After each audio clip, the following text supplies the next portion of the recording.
My name is Isabel Nicholson, 27, a captain in the United States Army. On my wedding day, before generals and admirals, my own father, the decorated General Harrison Nicholson, punched me to the marble floor. But in that silence, my Special Forces husband invoked Article 128, and everything changed. What would you do if you saw this happen in real life? Comment below and subscribe for tomorrow's story. My name is Captain Isabel Nicholson, United States Army, 27 years old. I've spent my professional life studying deception, reading body language, sifting through intelligence reports, piecing together truths that others tried to bury. And yet, the greatest deception I ever lived through wasn't in Afghanistan or Iraq. It was in Newport, Rhode Island, on the day that was supposed to mark the beginning of a new life. The Breakers was chosen for our wedding, a palace of marble and gilded ceilings meant to impress admirals, senators, and the kind of men who measured themselves by the weight of medals on their chest. The great hall smelled of lilies and polished brass. A string quartet played in the corner, the harp carrying just enough above the low murmur of America's military elite. Outside, manicured lawns ran down to the sea, the Atlantic slate gray and still. I stood beside my husband, Jack Monroe, Captain, Special Forces with calloused hands that could dismantle a rifle in the dark, but still carried a gentleness I trusted. His hand rested at the small of my back, grounding me.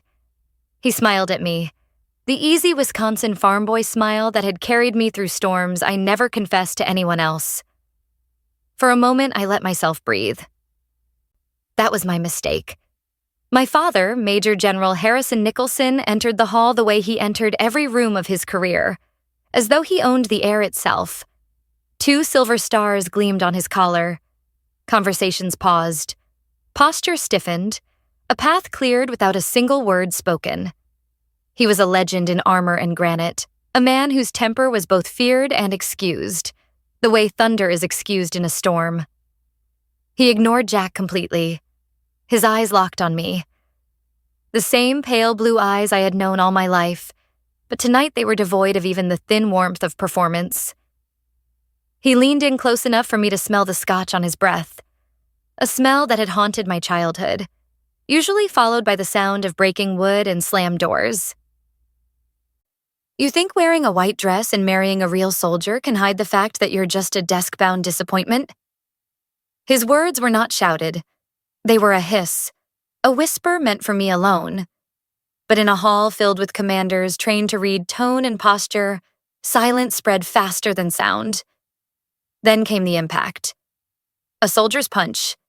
Calculated. Deliberate. His knuckles caught my jaw with a wet crack. My champagne flute fell, shattering on the marble as I stumbled. My heel caught in the lace of my dress, and I went down. The floor was mercilessly cold through the thin fabric. My head swam, the world tilting. A metallic taste filled my mouth. When I lifted my hand to my face, I saw it. A single drop of blood staining the corner of my veil. The music had stopped. Every eye in the room was on me, though most quickly darted away. Finding sudden fascination in the ceiling fresco, in the shine of their shoes, in anything but the sight of a general striking his daughter on her wedding day. These were men trained to face enemy fire without flinching, yet in the face of rank, they chose silence. I forced myself up onto an elbow. I scanned the hall automatically, a soldier's reflex, cataloging details. The string quartet froze in mid-note. The priest's stunned expression near the dais. A tripod camera, forgotten by the staff, its red light still blinking as it recorded the chaos. The faint clatter of metals as one officer shifted uncomfortably but did not move to intervene. My mother reached me first. She didn't kneel. She didn't help. Her fingers dug into my arm with practiced strength, pulling me toward my feet. Her voice was low, furious, laced with a fear of scandal rather than concern for me. What did you do to make him so angry here of all places? The marble beneath me might as well have cracked in two. My own mother, so desperate to preserve appearances, cast me as the guilty party before the echo of the strike had even faded. The hall spun with faces, powerful men, silent witnesses. And in the middle of it, I thought of the Army's code I had memorized long before this day. Article 128 of the Uniform Code of Military Justice, assault. My father believed this was a private humiliation, a family matter, but the statute number formed in my head like crosshairs. This wasn't just an insult. It wasn't just a father's rage. In uniformed eyes, it was an unprovoked assault on a subordinate officer carried out in public view. And for the first time in 27 years, I realized I might have the law and the silence of evidence on my side. Silence in the Great Hall felt heavier than the marble columns themselves. No one moved, no one spoke. I could feel dozens of eyes flicker to me and then dart away, like moths burned by their own cowardice. That silence wasn't neutral. It was a verdict. Rank had spoken, and no one intended to challenge it. My mother's grip tightened on my arm, her nails sharp against my skin. "Isabel," she hissed, voice brittle with panic. "What did you do to provoke him?" She didn't look at the bruise forming on my cheek. She looked at the faces in the crowd, terrified of what this scene might mean for her place in their world. Her question wasn't about my pain. It was about optics. But then, through the paralysis, a figure stepped forward. Major Maria Flores. We had served together in Afghanistan. A woman with a no-nonsense jawline and the kind of bearing you only earn through fire. She didn't waste words. She didn't glance at my father. She simply shrugged off her own jacket, the one with gold oak leaves glinting on the shoulders, and draped it over mine. The wool was warm against my trembling arms. Her voice was a steady anchor in the chaos. I saw. 2 words. That was it. But in a room where everyone else had chosen blindness, she offered witness. And that was everything. Jack moved next. He didn't rush. He didn't make a scene. He straightened his uniform, squared his shoulders, and faced the general with the unflinching calm of a man trained to hold his ground in worse places than this. His voice cut through the hall, measured, precise, and respectful, but with a blade of iron underneath. "General Nicholson," he said, "pursuant to Article 128 of the Uniform Code of Military Justice, you have just committed assault upon a subordinate commissioned officer. There are more than 70 witnesses present." The words fell like a gavel. The law, cited calmly, stripped away the excuse of family business. My father's jaw clenched, but he said nothing. Rank insulated him from embarrassment, but not from the truth. I looked at Jack, still steady, still focused. He didn't turn to my father in rage, didn't demand apologies or threaten consequences. He turned to me instead. He lowered his voice so only I could hear. "What do you want to do now?" No one had ever asked me that before. Not in my family, not in 27 years. Orders, expectations, corrections. Yes, but never the simple gift of agency. His question was oxygen in a room that had tried to suffocate me. I glanced around once more, cataloging receipts. The priest, still gripping his Bible. The harpist's hands frozen mid-string. The caterer pale as a sheet near the door. And that tripod camera, its small red light blinking, recording every second. Evidence. I straightened my back, pulled Maria's jacket tighter, and whispered back, "We finish."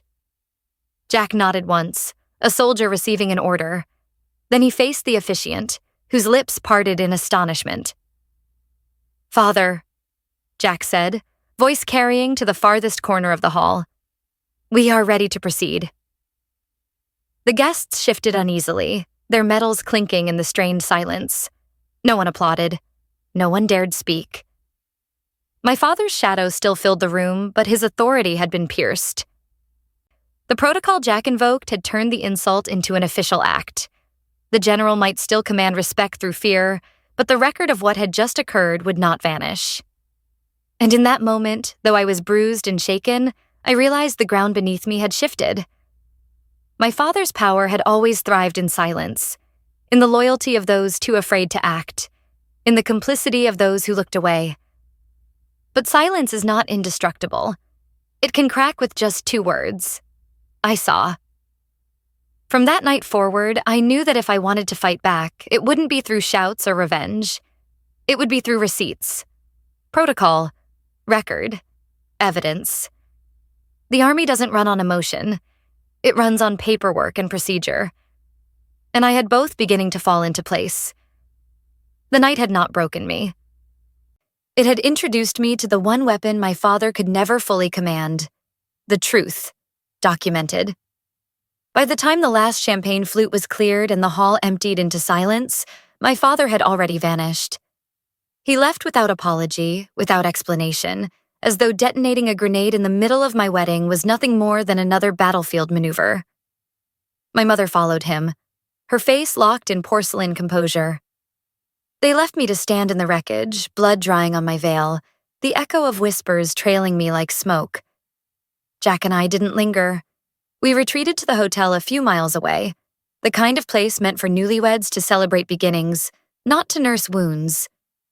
In the mirror above the vanity, I barely recognized myself. The bruise was already blooming across my jaw, a dark reminder written in flesh. Jack fetched ice from the vending machine and pressed it against my face with the same precision he'd use on a field dressing. We didn't speak much. Words weren't necessary. His hands, so used to breaking down rifles, so used to navigating terrain in darkness, were impossibly gentle as he removed the dozens of pins holding my hair in place. Each one clinked softly onto the counter, a sound that felt almost ceremonial, like armor being removed after battle. When he finally stepped back, I sat in silence. And that's when I remembered the photographer. Amid the chaos at the reception, she had slipped close to me, her face pale with shock. She pressed something into my hand before the crowd swallowed her up. At the time, I was too dazed to process it. But now, I reached into my purse and pulled it free. A small SD card. "Just in case," she had whispered. My pulse quickened. I slid the card into my laptop, the screen glowing in the dim hotel room. Hundreds of staged photos filled the folder. The altar, the bouquets, the parade of stiff smiles. But tucked among them was one file that didn't belong. A video. I clicked. The Great Hall came to life again in high definition. The string quartet, the sea of uniforms, my father cutting through the crowd. His words, venomous, clear. His fist, the sound of impact, captured perfectly by the microphone. My fall. The collective gasp of 70 witnesses who now had no excuse to pretend it hadn't happened. 15 seconds. That's all it was. But those 15 seconds were enough to pierce through years of denial. This wasn't a family squabble. It was an assault, committed by a senior officer on his daughter, another officer, in full view of peers and subordinates. My chest tightened. This wasn't just my memory anymore. This was evidence. As I sat there, the laptop's glow on my bruised face, another notification appeared on the screen. An email. No sender name I recognized. Just a generic, anonymous address. My first instinct was caution, but curiosity won. I opened it. "Captain Nicholson, I was a lieutenant under your father's command in Iraq. I heard what happened at your wedding. I can't testify officially, I have a family to think about. But I need you to know you are not crazy. We all saw who he was. We were just too afraid to say anything. Be strong." I read it twice, the words blurring as tears welled. For years, I had wondered if I was the only one. If my father's brutality was reserved just for me. But here was confirmation that his shadow stretched far wider. Jack placed a hand on my shoulder, steady, silent. His presence reminded me of something drilled into me since my first day in uniform. When chaos erupts, log the facts. So I did. I opened a blank document and began to type. Memorandum for record. The sterile Army template appeared on the screen. I filled it in with the discipline of an intelligence officer. Date, time, 1540 hours, 14 May. Location, the Breakers Mansion, Newport, Rhode Island. Event, wedding reception of Captain Isabel Nicholson and Captain Jack Monroe. Subject: General Harrison Nicholson committed an unprovoked assault upon a subordinate commissioned officer. Details: At approximately 15:40 hours, General Nicholson approached Captain Isabel Nicholson, uttered the phrase "desk-bound disappointment," and struck her across the face with a closed fist. The event occurred in the presence of approximately 70 witnesses, including commissioned officers, civilians, and clergy. Attachments: Video evidence, File 001 Muthi. Witness roster, partial list drafted. I sign my name at the bottom. Captain Isabel M. Nicholson, U.S. Army, Military Intelligence. Each keystroke was a brick in a wall I was building, not to trap me, but to stand between me and the silence that had defined my life until now. When the memorandum was finished, I saved it, attached the video, and addressed the email to the Department of the Army Inspector General. My finger hovered over the mouse. One click, and the document would leave the confines of this hotel room and enter the system. Jack didn't push me. He just stayed at my side, his quiet weight reminding me of who I was. I clicked send. The room didn't explode. Nothing changed outwardly. But in that moment, I knew the ground beneath me had shifted. For 27 years, my father had built a fortress of silence. Tonight, I had just planted the first charge against its walls. And I knew I would not stop here. The email was gone, swallowed by encrypted channels into the belly of the institution. I half expected alarms to sound, for military police to knock at my door, for my father's voice to thunder through the night. Instead, nothing. For 2 weeks, silence. Not the peaceful silence of the Wisconsin porch I would one day come to know, but a suffocating, deliberate silence. At Fort Liberty, where Jack and I were stationed, we felt it first in small ways. A neighbor who used to wave when walking his dog suddenly turned down another street. Colleagues who once stopped by my office for casual banter now avoided eye contact in the hallway. Conversations ended abruptly when we entered the room. The barracks grapevine, usually alive with chatter, had gone unnaturally still. It was isolation, executed with military precision. The message was clear: you've touched a live wire. Everyone knew, and no one wanted the charge to arc onto them. At night, doubt crept in. Had I made a terrible mistake? I replayed my mother's words, the poison veiled in velvet. You embarrassed him. You created the scene. You will ruin Jack's career. Under that silence, those accusations echoed loudest.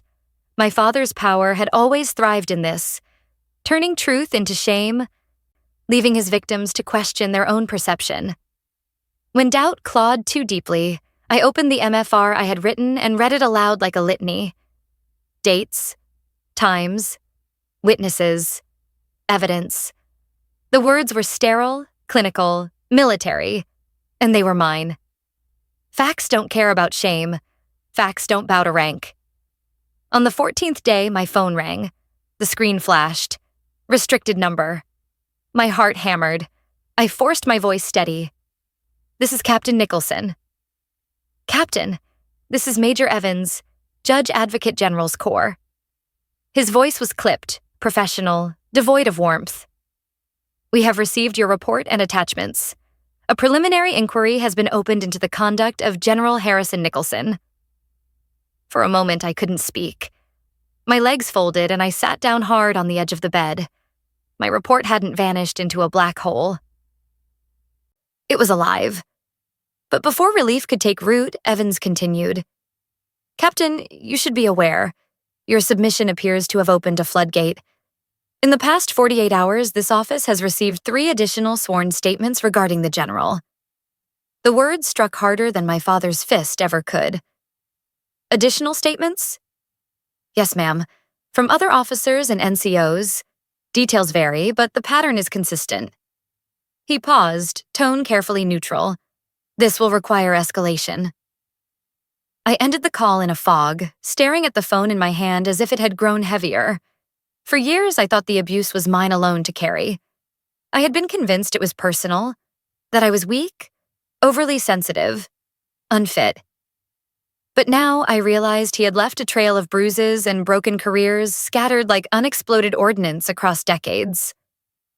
Jack knelt in front of me, his eyes searching mine. "You're not alone anymore," he said quietly. The words rattled something loose inside me.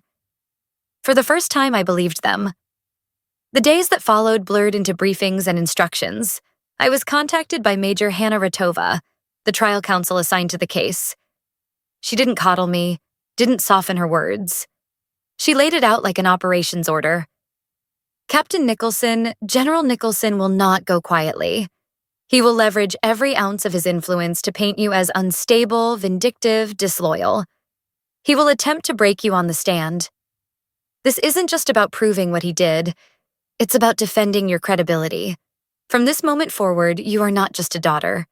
You are a witness, a soldier. Are you prepared for that role?" I held her gaze. My hands clenched in my lap. "Yes, ma'am, I am." Her eyes flicked over me, measuring, weighing. She nodded once. "Then you will survive this." That night, lying awake beside Jack, I thought about her words. Survive.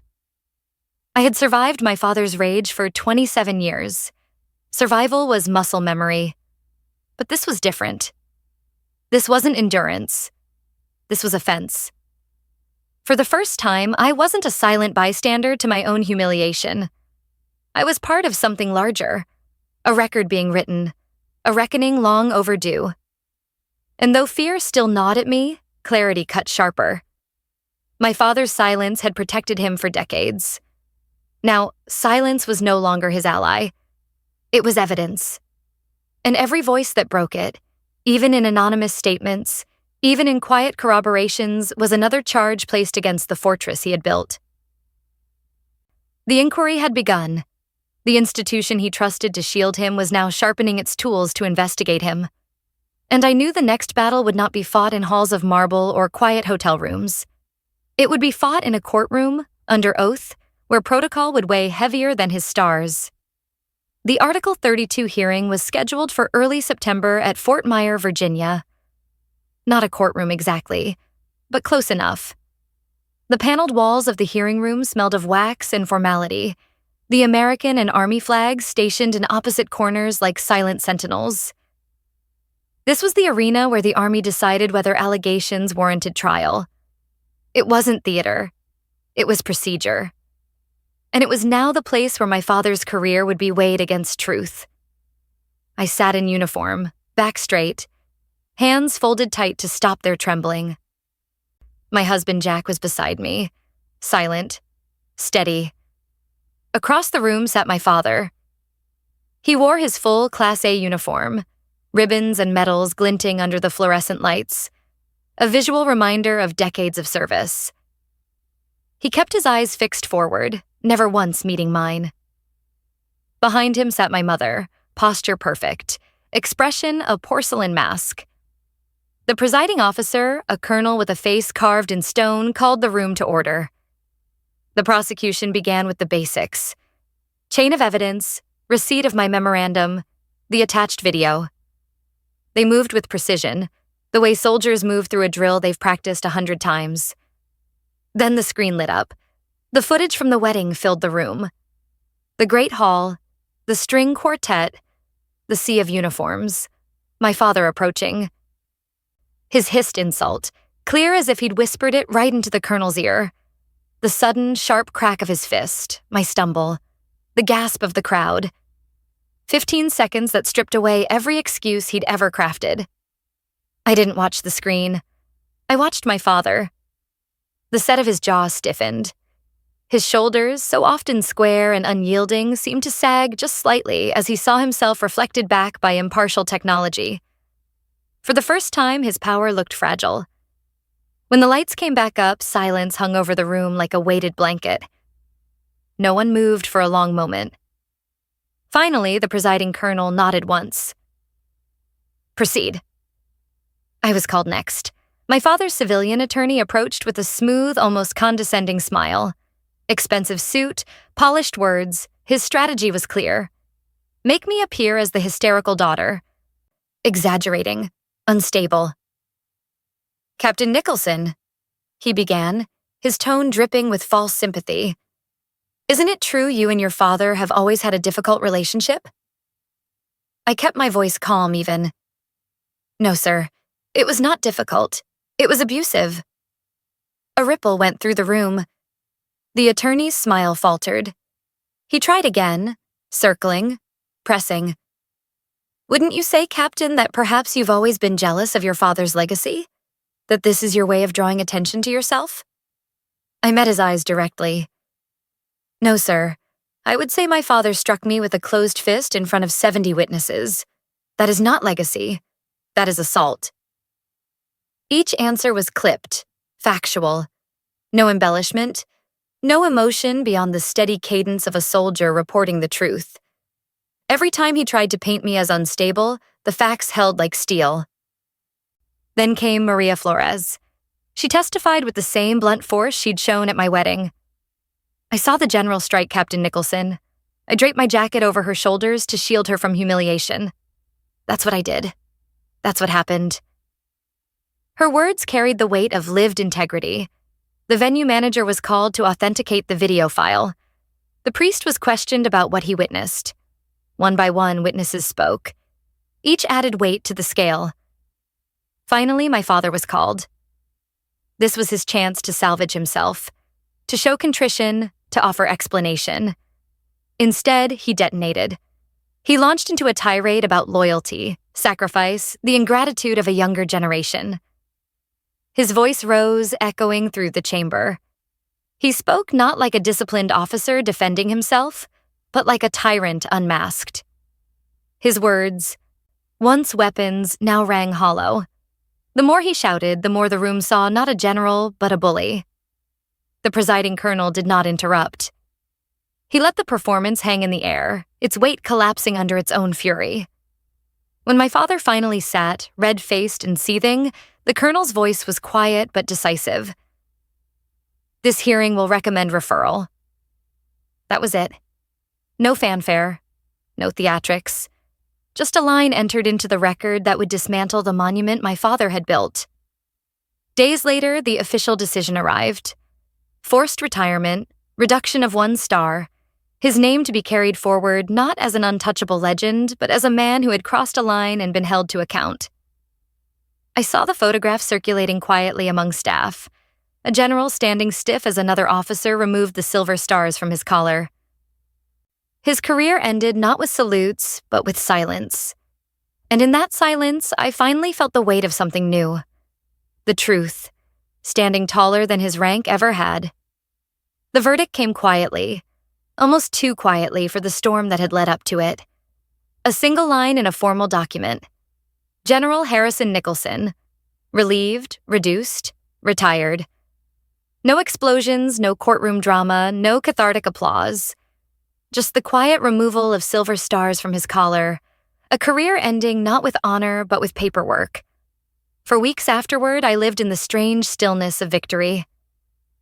People assumed I should have felt triumphant, that toppling a man like him should have left me exhilarated. But I didn't feel like I'd won. I felt empty. Because for 27 years, the war with my father had defined me, fighting to earn his approval, fighting against his silence, fighting to be seen. Now that war was over, and all that was left was silence. Jack found me one night sitting on the floor of our apartment, staring at a blank wall. He didn't speak. He just sat down beside me, his presence a steady anchor. After a long stretch of quiet, I finally said, "I've spent my entire life fighting a war I didn't choose. Now that it's over, I don't know what to do with the peace." Jack didn't try to fill the silence with solutions. He just nodded once, as if he understood. A week later, a letter arrived from my mother. Thick cardstock, her flawless cursive on the front. For one fragile second, I thought maybe, just maybe, it was the apology I had waited for my entire life. But it wasn't. 5 pages of venom.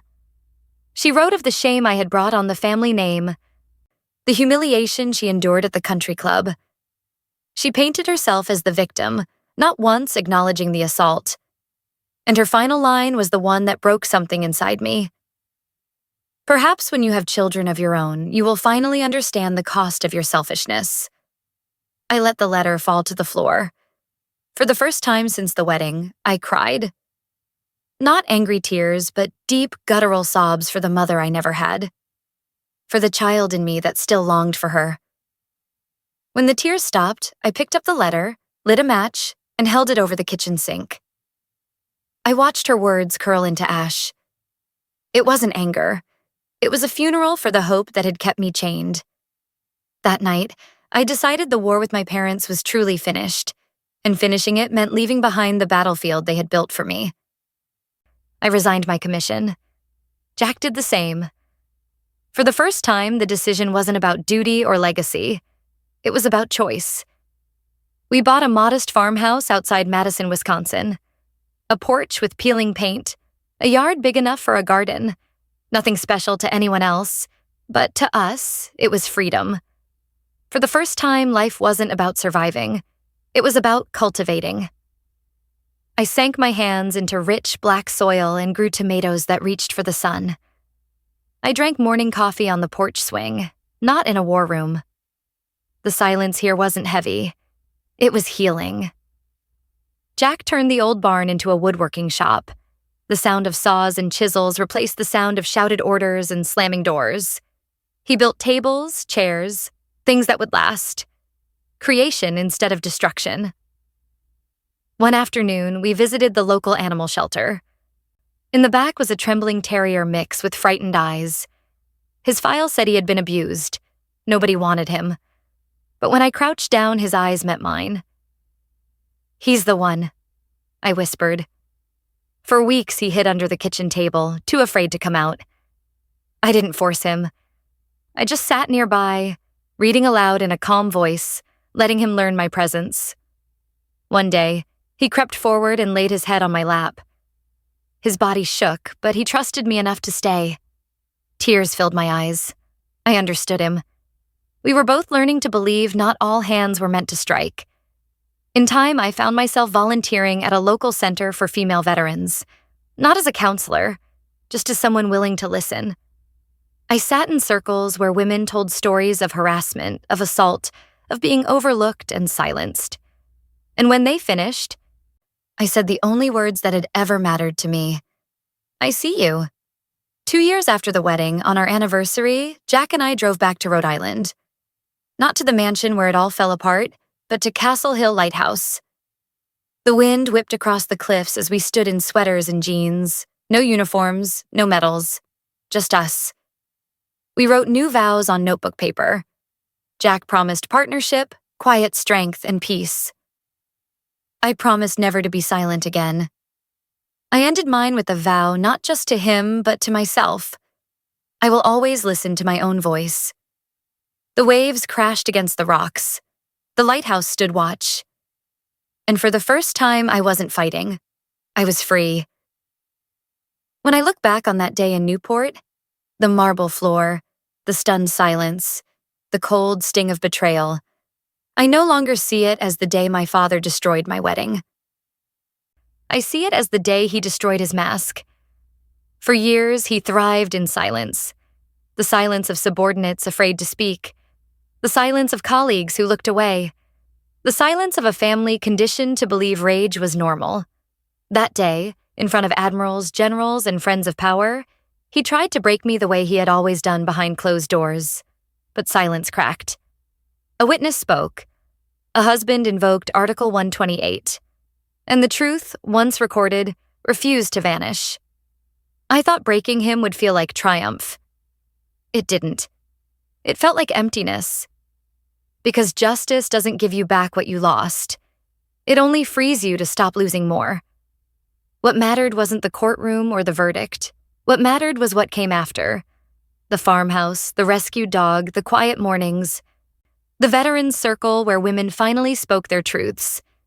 What mattered was finding out that silence doesn't have to be a weapon. It can also be a gift when it's shared in peace. And maybe that's the real lesson. Authority comes and goes, medals tarnish, careers end. But respect, The kind earned through listening, through dignity, through standing quietly firm when others bow. That is the only rank that lasts. So if you take anything from my story, let it be this. Quiet doesn't mean weak. Dignity doesn't expire. And no one, not even a general with stars on his collar, has the right to write your story for you. Have you ever seen someone underestimated until the truth finally came out? Drop your story in the comments. I read every single one. And if this story stayed with you, make sure to like, subscribe, and hit the bell icon so you never miss the next story. We share a new one every single day, each one rooted in protocol, respect, and the quiet strength that changes everything. Because on this channel, Soldier Revenge, the underestimated don't stay underestimated for long.